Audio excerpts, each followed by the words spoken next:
La ilaha illallah Muhammadur Rasulullah.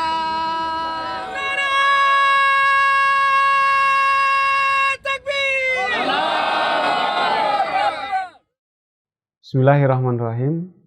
Assalamualaikum warahmatullahi wabarakatuh. Di dalam kolom chat di akun YouTube Ahmadiyah ID, ada yang menanyakan perihal hadis yang memerintahkan apabila datang Imam Mahdi, maka kita harus berbaiat. Menjadi pertanyaan adalah, Imam Mahdi yang didakwakan oleh pendiri Jemaat Ahmadiyah, yakni Hazrat Mirza Ghulam Ahmad, beliau sudah wafat. Lantas mengapa kemudian kita harus berbaiat kepada khalifah-khalifah penerus beliau?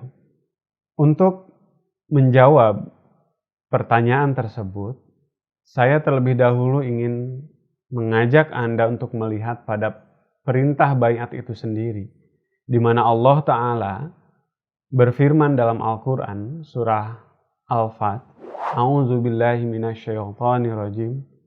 Innal ladzina yubayyi'unaka innama yubayyi'unallah yadullahi fawqa aydihim.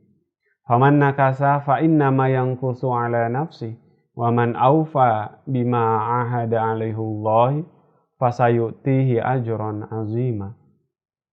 Artinya, sesungguhnya orang-orang yang baiat kepada engkau, sebenarnya mereka baiat kepada Allah. Tangan Allah berada di atas tangan mereka. Maka siapa yang melanggar janjinya, sesungguhnya ia memutuskan untuk kerugiannya sendiri. Dan siapa yang menyempurnakan apa yang dia telah janjikan kepada Allah, maka dia segera akan memberinya ganjaran yang besar. Di dalam hadis juga ada dikisahkan dari Ubadah bin Samit radhiyallahu ta'ala bahwa Rasulullah Shallallahu alaihi wasallam memanggil kami, kemudian kami berbaiat kepada beliau seraya beliau berkata dalam baiat yang diambil dari kami bahwa kami baiat kepada beliau untuk mendengar, untuk taat dalam keadaan suka maupun duka, kesukaran maupun kemudahan, dan telah mengarahkan kami kepada suatu yang baik, bukan sebaliknya, dan agar kami tidak mendebat penguasa, kecuali apabila mereka melihat jelas-jelas kufur terhadap Allah dengan tanda-tanda yang jelas. Seiring dengan perintah itu, orang-orang mukmin berbaiat kepada Rasulullah Shallallahu alaihi wasallam. Makanya kita kenal ada baiat Aqobah 1, ada baiat Aqobah 2, ada baiat Ridwan. Menjadi pertanyaan kemudian, pasca kewafatan Rasulullah Shallallahu alaihi wasallam, adakah perintah Tuhan agar kita berbaiat kepada Hazrat Abu Bakar radhiyallahu ta'ala sebelumnya? Kemudian setelah Hazrat Abu Bakar radhiyallahu ta'ala wafat, apakah ada perintah untuk berbaiat kepada Hazrat Umar radhiyallahu ta'ala dan seterusnya, berbaiat kepada Hazrat Utsman dan juga kepada Hazrat Ali radhiyallahu ta'ala anhuma? Apakah ada perintahnya? Secara spesifik tidak ada perintah baiat kepada beliau-beliau. Akan tetapi karena suatu ketentuan bahwa orang-orang beriman tidak akan dibiarkan tanpa pemimpin, Al-Quran menjelaskan, wa'adallahu ladzina amanu minkum wa amilus solihati la yastakhlifannahum fil ardh. Yani Allah Ta'ala berjanji kepada orang-orang yang beriman dan beramal soleh bahwa pasti Dia akan menjadikan bagi mereka khalifah di muka bumi.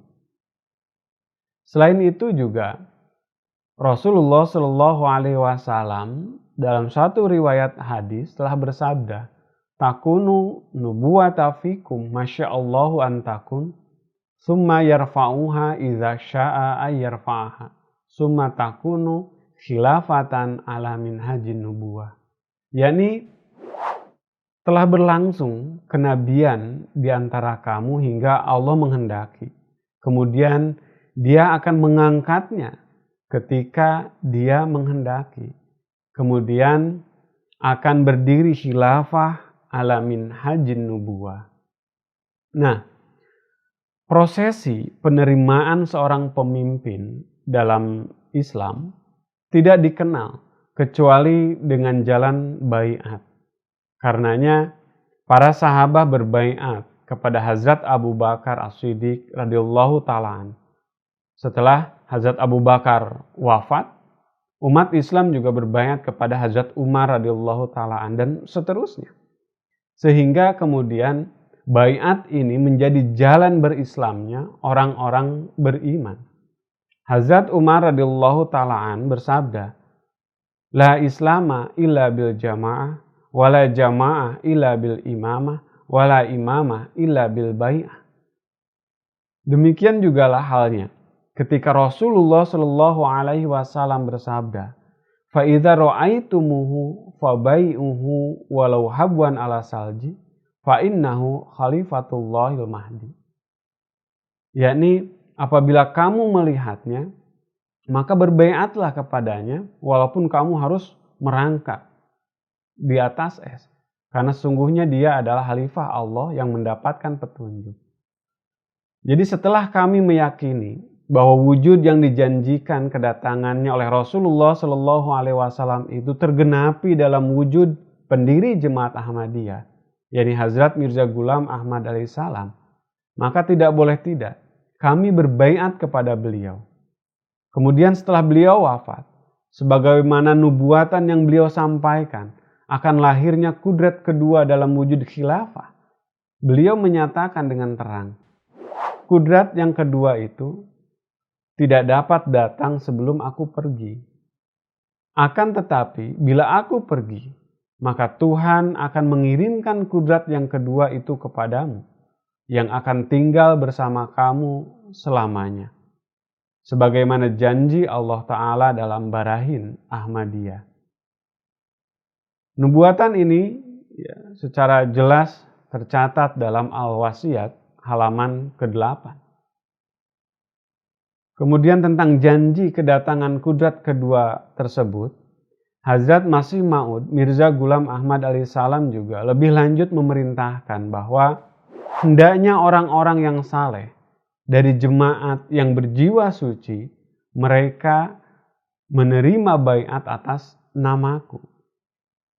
Karena itu, atas petunjuk yang terang itulah, maka sunnah orang-orang yang beriman untuk patuh dan berbaiat kepada khalifah-khalifah beliau.